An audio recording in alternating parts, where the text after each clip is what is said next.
Hi, welcome back to Reflections with Clinton and Lindsay. And as promised, a very special guest, the one and only Yishka.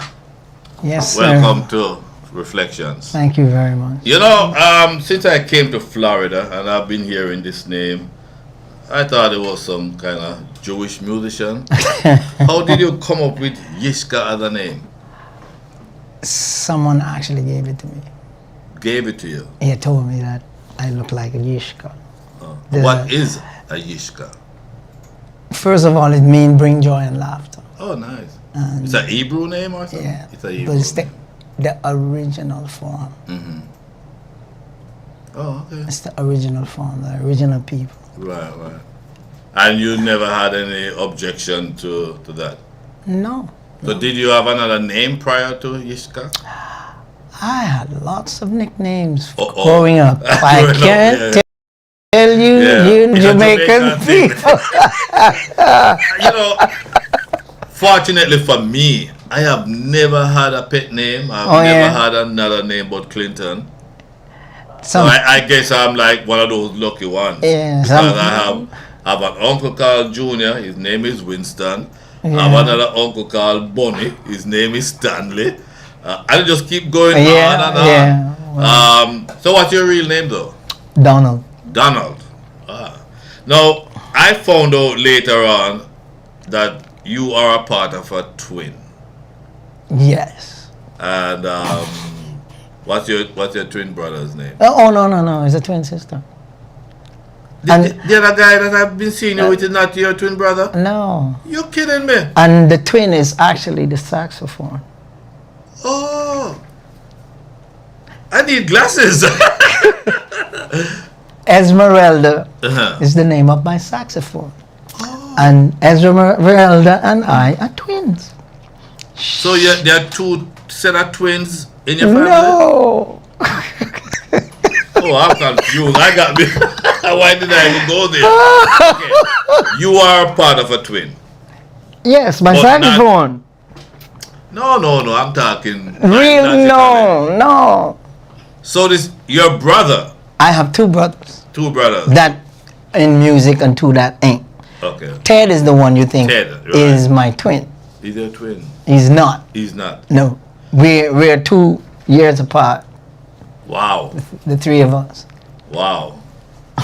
that the genes are so close that how many children are there in the family?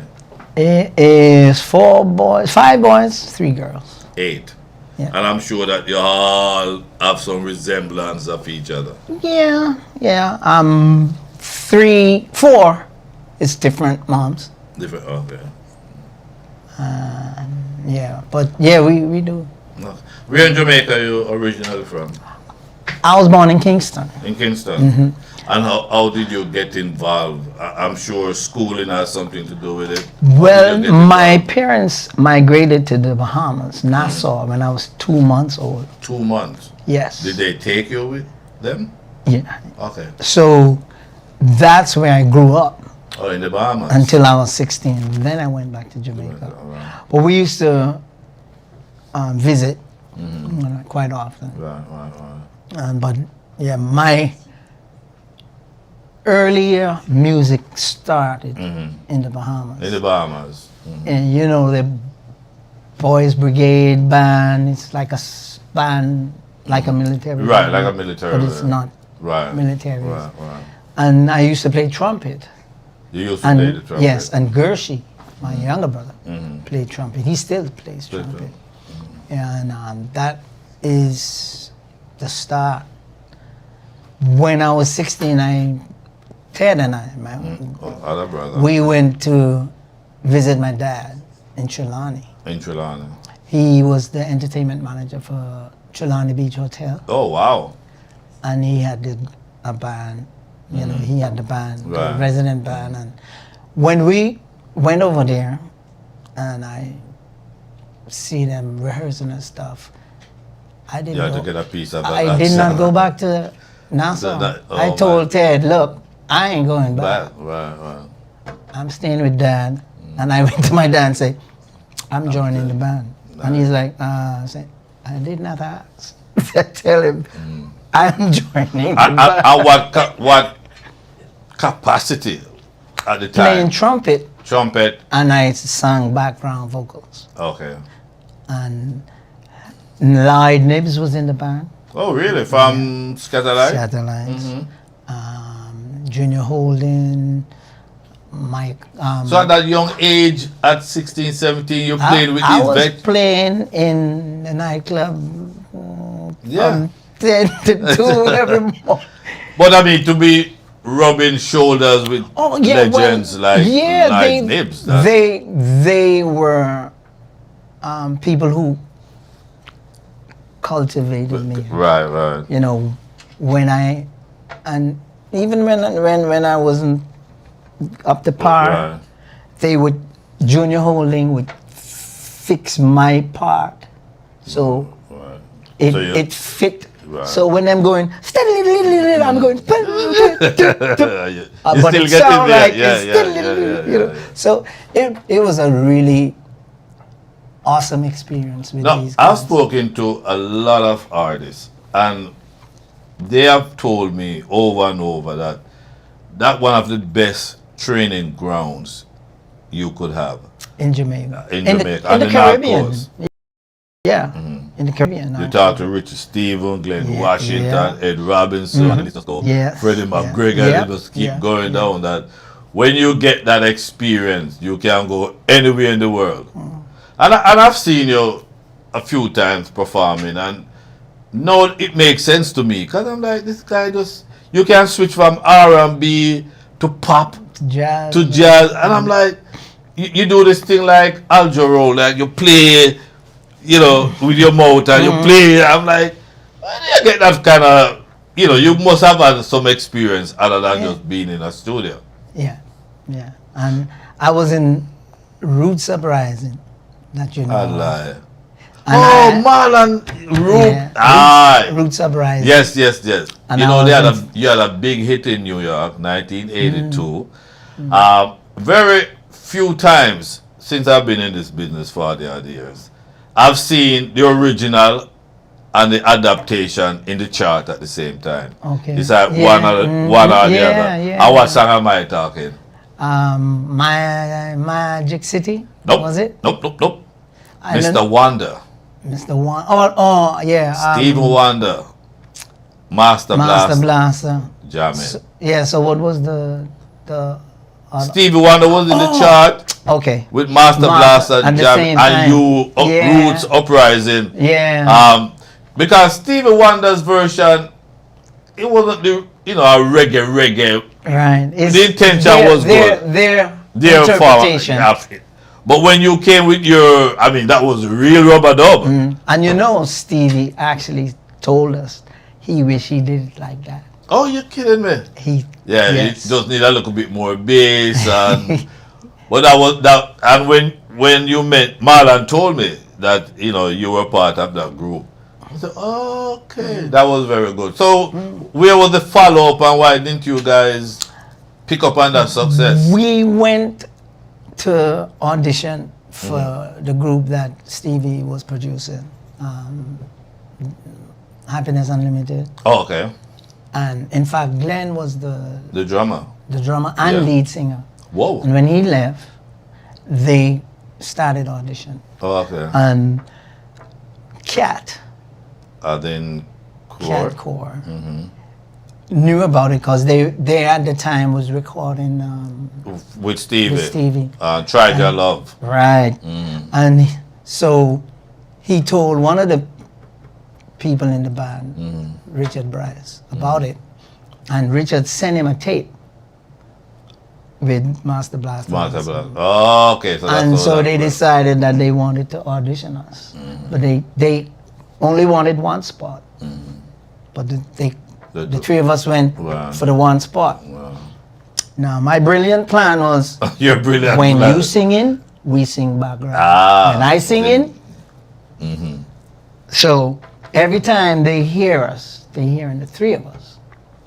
So when they decide, they send us back to Miami and say, okay, we'll let you know. So you were in Miami at the time? You were Miami based?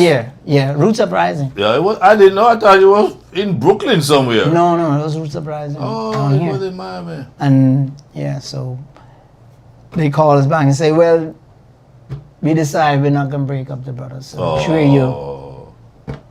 Disappointed, but still good news. No, that's better. That was my plan. So you didn't want to break up? No, my plan was. That's why I say when I'm singing lead, you sing backup. When you sing lead. Yeah. So that was. So did it work for you? Of course it worked. Okay. They decided they wanted 3 of us. Right. So we went and we. You know, at the time, a name like Roots Uprising was a bold name at the time. Yeah. It was something. Yeah.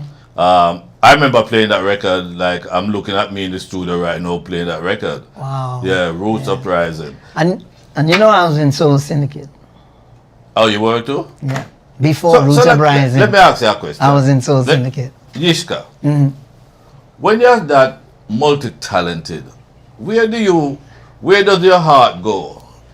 I mean, you do it all and you do it well. Where's your heart? Where's your heart? Singing. In singing. And why is that so? Well,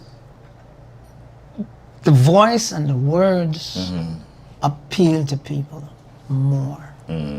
They're more attracted to it because you're speaking their language. Even though we're singing, the words, they understand that. When you play a saxophone or an instrument of any kind, there's no words. So, unless it's a song that they know and they can sing along, usually there's no words. So, there is that block, you know. But a lot of musicians that are not singers, you know, when you think of Carlos Santana, I mean, he gets singers to come and do their vocals. Exactly. So you can still have a successful career. Yeah, of course, of course. That is rare though. You don't have a lot of people that. Yeah, that's why I brought him up. He was the only one I could think of. Yeah, but there are people out there, man. Yeah. But like I say, the connection to the people is the words. Right. And when I've seen you a couple of times on stage, you seem like you're enjoying it though. A lot of people go through the routine after singing but you seem to be just all over the place. You seem to be enjoying it. I love what I do. I think that music is a therapy for people. I mean, you can finish work and you're tired and frustrated and you gotta listen to music and it change your whole vibe. With your experience of having all these different genres of music up your sleeves, which one is it that you're most comfortable with? That if you gotta do something, you would do a jazz piece, a R&B, a reggae, I mean... Reggae all the way. Reggae all the way. All the way. I love reggae. Yeah. I love the different genres. But reggae is my thing. Let me take you back to when you said you started out in the band in the Bahamas. Were your parents musically inclined, or Your father is a singer, Teddy Greaves, and he used to play bass. Okay, because I'm trying to think. Did he say that? You said you went over there for you were like 2 months, and by the time you're 16, you were playing in the band. But where did you get that bug? Where did the bug bite you? Whose bug bit you? Your mommy's or your dad? No, it's dad. Your dad. It's coming from him. Right. But music from the Boys Brigade. Right. When I went over and I joined my father's group, that was now the real education, the real experience.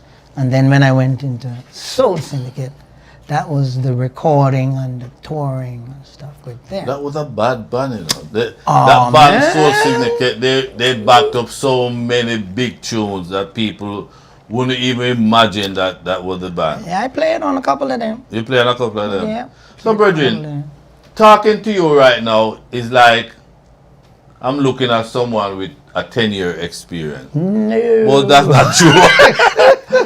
Going by your history, you've been out there for a while. Freddie McGregor was the lead singer for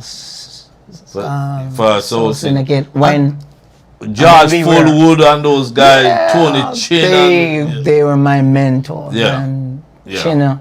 Yeah. And they were like the studio band for producer 90 was one, and Keith Hudson. Yeah, and Joe Gibbs. And Joe Gibbs. They played on a lot of stuff, big tune. A lot of Dennis Brown songs. Yes. So Syndicate, I mean, some Bob Marley songs. You can't be in this business and don't know about Soul Syndicate. Like you must know about the Upsetters, right? Or Joe Gibbs and the Professionals. Yeah. Those are just bands, Roots Radix and so on. Yeah. I about 2 years ago, I got an album of you when it was like a cover. It's a cover album. You did a lot of classic standards, and you did it in reggae. You did it in maybe 2 years ago. A lot of these songs there were some original. What was the last album before the present one? No, Windy Day. What was the album? The album before was Yishka. Yishka, which was Ed Robinson. Right, and you cover some nice standard. Yes, there were about 3 or 4 standards. Yeah. My. Yeah. Yo, Bridget, don't make me think that me I go nuts, because I'm like, you don't remember me, you just imagine things. Well, all of us. So you look at that, you're going, we do get that way. What I'm talking about. Yeah. Am I imagining these things? No, yeah. But you have Reggae Global. Reggae Global, that was your production company. Now you have a new album. Album is called Windy Day. Yeah. And I've listened to the album, and it's hard to take a track from that album because they're just so timely good songs. How do you choose what to put on your album when you do 20 songs and Well, these arrangements came to me through Danny Brackenridge. Okay. And we just go in the studio and just play. Yeah. And but them like and so you just deliver the tracks and the producer decide they deliver the tracks and I play. Right. And okay. So that's all you do. What they put on there. Just before I came to the studio today, I played a new song of you called Groovy Reggae Sax. Yes. It's like an Afrobeat. Yes. With this guy having a version of Mama Africa. Yes. With Ghana's song there. Yeah. Was that hard to work with an Afrobeat? Like no. Music for me is natural. It's natural. I mean, it's like speaking. It's like each genre is like a different language. And once you play in that language or close to it, you have people like classic now. Oh yeah, that's a different ball. You gotta really, you have to study that. And jazz to a lesser extent, but now the jazz is actually jazz is more complicated than classic. I've heard that over and over. A whole lot more complicated. With classic, you have everything in front of you and you just play. And the jazz, you have to improvise a lot. You gotta come out. And who with the little time we have left, who are some of the artists that you admire? Artists that outside of the veteran them from the beginning. Today's artists, who do you? Today's artists. Yes, wow. I know. No one really come to mind. You admire, the question that you like, you love to listen to. Taurus. Oh, okay. I'm like, whoa. They couldn't be that bad. No. Taurus is. You like Taurus? Yes. So you would love to do a track with him? Man, that would be awesome. Yeah. That would be awesome, man. Who else? like you say, the veterans, Bob Marley's, Bob Marley's, absolutely my favorite, especially songwriter. Bob Andy was another one. I admire as a songwriter. Would you love to do something with, let's say, a Barry Salmon? Yeah, we were in a group together, a group called United Stars. That was before I went to Soul Syndicate. And that was before Barry went into Zappao? That's after Barry. After, ooh. But before he went solo. So, okay. I was the first man to do Barry Salmon in New York as a solo artist. 1985. Right. Listen, now that you have this new album, what are your expectations on this album? Because there was a time, as you know, that instrumental was popular, charted, and you could hear instrumental on radio. You don't hear that much now because these young people don't even know, the value of music. What's your expectation of Windy Day? Personally, I would like it to go, to as far as it can go. Grammys, all of the reggae, the Caribbean, England. And you with a good you're with a good company because upstairs music they have just about everything locked in terms of getting the music out there. Yeah. And this other one, the latest one that I'm playing now, Groovy Reggae Sax. Is that also with Danny? No. No. Okay. Wayne Arman is the one who actually Wayne Arman produced that. Miami Production. Yes, I'm familiar. They had that big thing with JC a couple of weeks ago. Yes, that's the same. That's the same organization. Yeah. Good. All right. I told you it wasn't gonna be that hard. It wasn't. We're gonna go easy at it. At the time, like I said to you, once you're a good subject, the time just goes just like that. Yeah. Well, I just like to take the opportunity in thanking you for being our company for the past 20 minutes or so. Oh, it's my pleasure. And wish you the best of luck. Thank you. And I will continue playing groovy reggae sax along with that other guy there. I'm told that's the guy, that's Sizzler's son. Is that true? Stephen Maliku. It is? No. I'm told Not that I know that. Okay. I don't know. I played it today and I was saying, who is this guy? And I got someone send me a text. Oh, Mr. Lindsay, that Sizzler's son. I don't. You don't know. All right. I don't think so. I didn't think so either, but everybody knows. Listen, Yishka, the pleasure having you, my friend. Pleasure. Thanks for the strength. We in this diaspora appreciate you. Anytime. I'm telling you, we appreciate you. Anytime, my virgin. All right, so that's our special guest today. I hope you enjoyed the conversation with Yiska. And we're going to take a break. When we come back, it will be time for the top 30 countdown and the top 25 here in South Florida. I'll be back with you after these words.